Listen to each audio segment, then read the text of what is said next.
Tout le réel est rationnel. Hegel.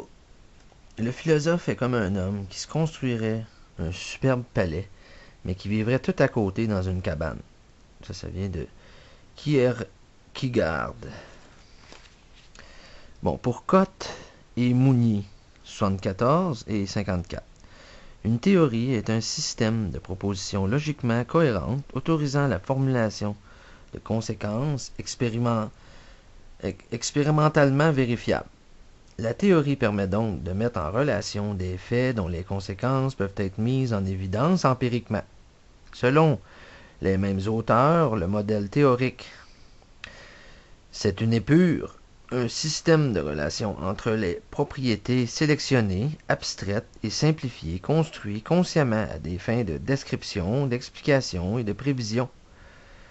Bourdieu et Coll, dans Côte et Mounier, 74-55, pour ces auteurs, et c'est le sens que le terme prend dans ce texte, le modèle est donc une organisation plus abstraite qui présente l'avantage certain de fournir un substitut à une expérimentation, souvent impossible. La connaissance évolue par l'élaboration de théories et de modèles nouveaux.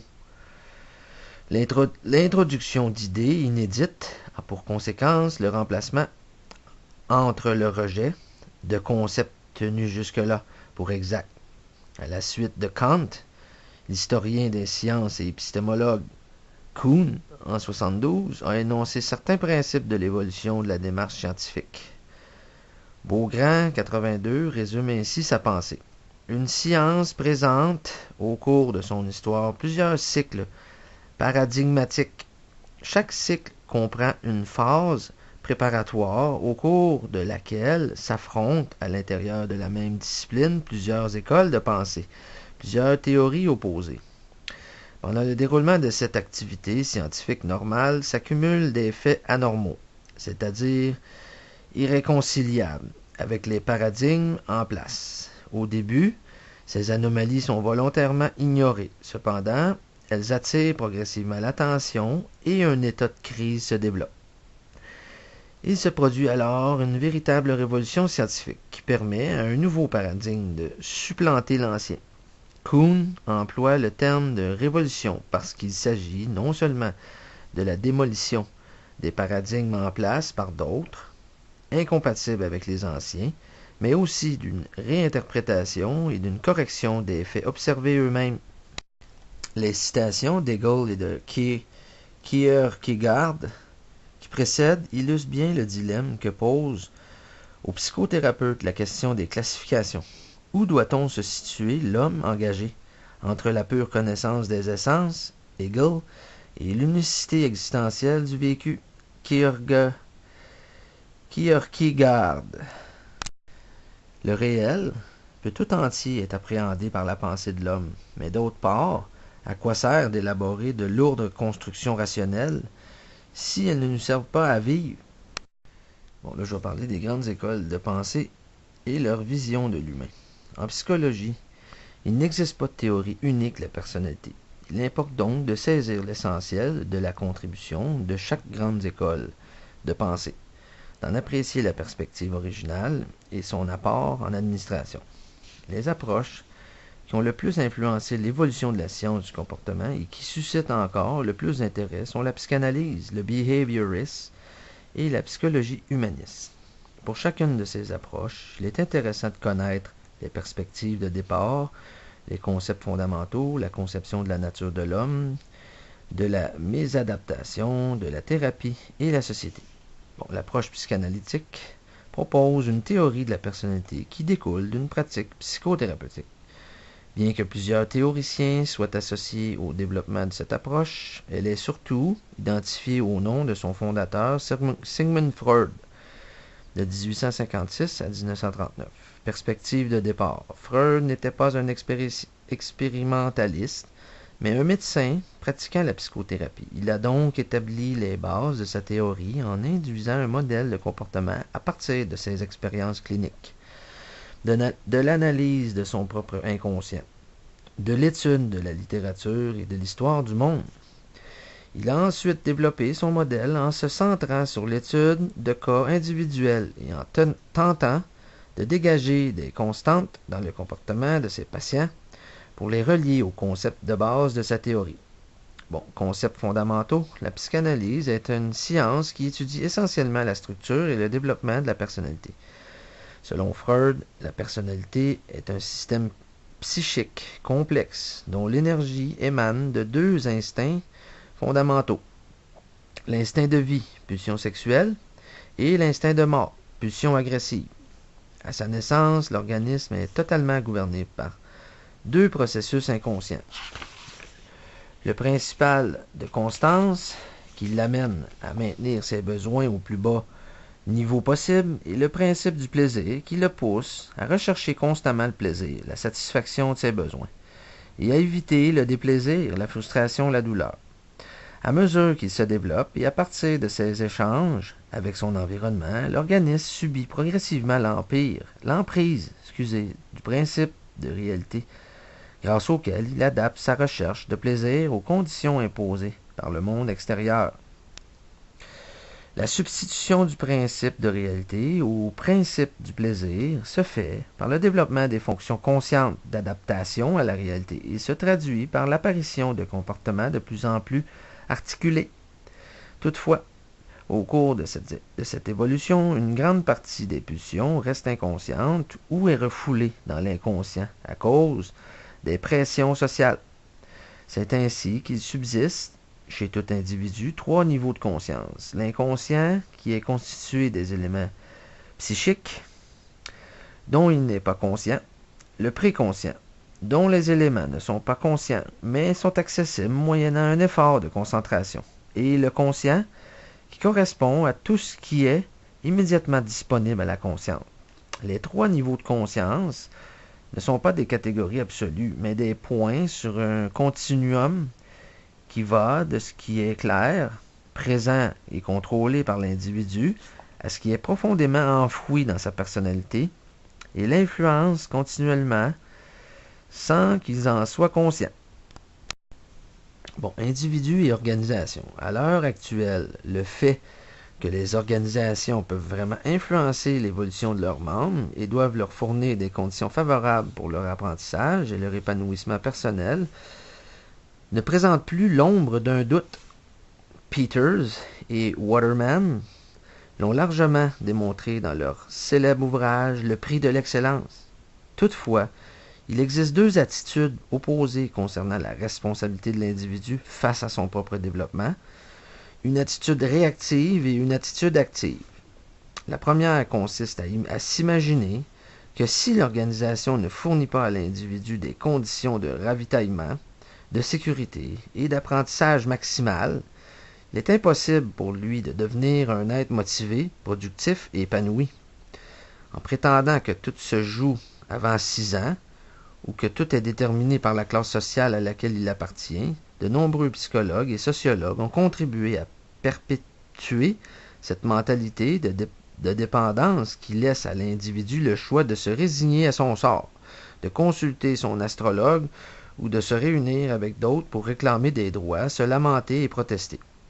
Pourtant, les plus récentes découvertes en psychologie démontrent que chaque individu porte en lui le germe de sa réussite et que, sauf dans des conditions de privation et de traumatisme extrêmes, il est capable d'en arriver à programmer sa vie plutôt que d'être programmé par les événements.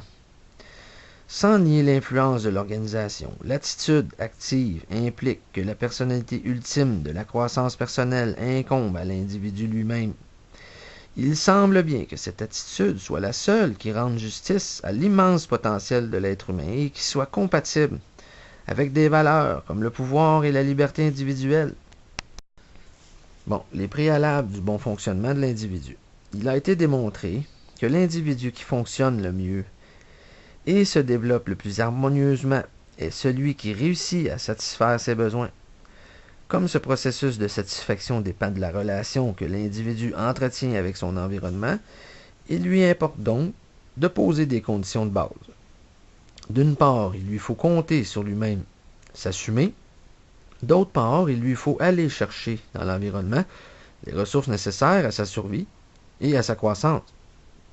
Donc, il doit être capable de se créer un réseau de soutien interpersonnel. Le soutien personnel. Le soutien personnel, c'est trouver les conditions qui permettent de se sentir à l'aise et d'exploiter ses propres ressources au maximum.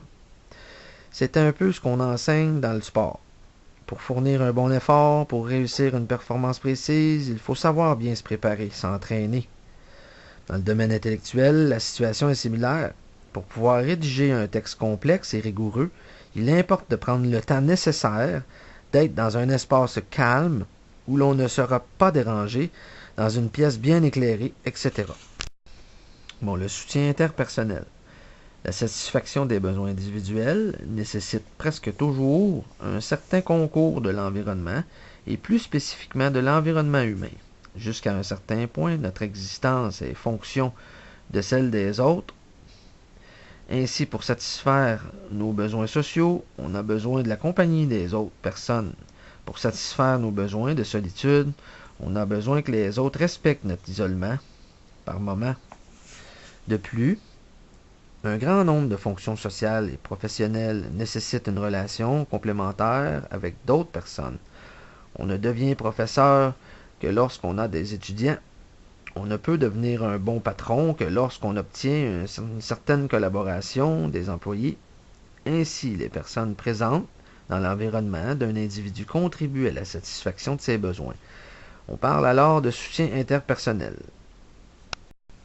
Bon, l'implication pour l'organisation. Le développement d'un individu étant personnel, toute mesure qui encourage la personnalisation des communications, l'initiative personnelle et l'individuation sera favorable à l'évolution et à la croissance des membres de l'organisation. De nombreux ouvrages ont porté sur les conditions de travail optimales à donner à des employés, mais il semble bien que la contribution de l'organisation au développement des personnes ne va pas plus loin que la création de conditions favorables à la prise en charge de chaque individu par lui-même. Lorsque ces conditions sont établies, la personne doit assumer sa progression. À notre avis, aucune politique ne peut remplacer la décision et l'action individuelle. Le seul moyen dont dispose le gestionnaire pour inciter les gens à se développer est de montrer l'exemple. En effet, s'il devient un personnage épanoui et d'envergure, le gestionnaire a des chances d'influencer ceux qui dépendent de lui. C'est donc dire que la gestion des autres commence par la gestion de soi. Bon, là, je vais parler des fonctionnalistes et le rôle de la conscience. C'est surtout à Angel, Hall et Dewey, les collaborateurs et disciples de James, qu'on doit les premières études sur les habitudes et le rôle de la conscience dans la formation de celle-ci. Prenons un exemple. Lorsqu'une personne apprend à conduire et se trouve pour la première fois au volant d'une voiture, tous ses sens sont aux aguets. Ses yeux sont rivés sur la route et sur les différents objets qui la jalonnent. Tous ses muscles sont tendus, ses mains sont crispées sur le volant. Sa position sur le siège est raide et ses pieds n'ont aucune souplesse sur les pédales. Elle a une conscience extrême de tout ce qui se passe et des activités auxquelles elle se livre. Mais plus le temps passe et plus ses mouvements s'affinent, se décontractent, s'automatisent. La conscience des gestes à poser en fonction des événements diminue au point que la conduite en devient bientôt quasi automatique. Des dizaines de kilomètres pourront ainsi être parcourus sans que les milliers de mouvements effectués pendant tout ce temps aient réclamé le concours de la conscience. Celle-ci peut alors se mobiliser sur d'autres activités, contemplation du paysage, conversation avec le passager, etc. C'est ainsi que les fonctionnalistes expliquent la mise en place d'une nouvelle habitude et la façon dont la conscience remplit sa fonction en aidant l'organisme à apprendre. Bon, structure et fonction. Même si elles semblent s'opposer, les approches structuralistes et fonctionnalistes sont, d'une certaine façon, complémentaires. Elles sont toutes deux nécessaires et nullement incompatibles. On retrouve d'ailleurs cette double façon d'aborder un phénomène dans toutes les sciences humaines.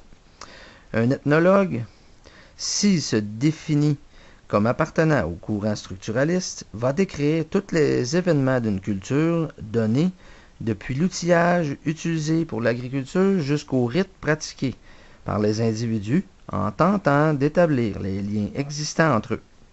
Par contre, s'il adopte l'approche fonctionnaliste, il va plutôt tenter d'expliquer la raison de la présence d'un rite plutôt qu'un autre, compte tenu de la fonction dans la culture en question. Il en va de même de l'économiste cherchant à comprendre un système économique donné ou du sociologue amené à décoder des phénomènes sociaux. Les autres sciences, telles la biologie par exemple, explorent également leur domaine à l'aide de ces deux voies d'approche.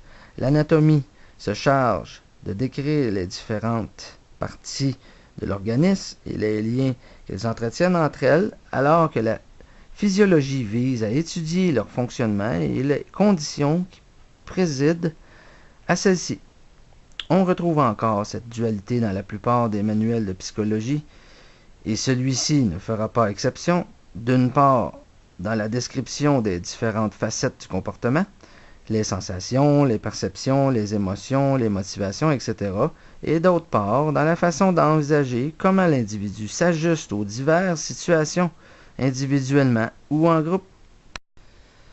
Bon, pour en conclure, je vais parler des caractéristiques principales d'une société émergente construite sur le mode d'existence de l'être.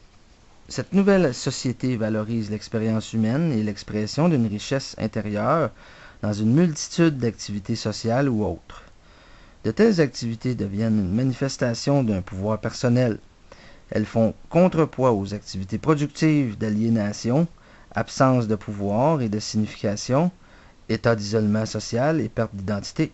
La réussite psychologique repose sur l'assurance personnelle, la confiance dans ses capacités productives plutôt que sur la confiance de conserver ce qu'on possède. Le temps est considéré comme une ressource inestimable, au lieu de le voir comme une contrainte ou uniquement une ressource dont l'utilisation répond à une planification précise. Les individus le perçoivent comme permettant à chacun de retrouver son rythme. Le travail rémunéré favorise l'autonomie personnelle, l'actualisation de soi, la participation, la polyvalence, l'interdisciplinarité, plutôt que le chacun pour soi et les chasses gardées disciplinaires.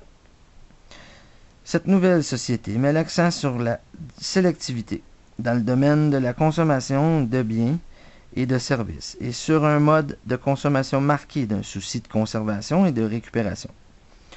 Aux deux visions sociales dont nous venons de donner la caractéristique correspondent également deux modes différents de représentation de l'organisation de travail. D'abord, l'homme ne sait pas.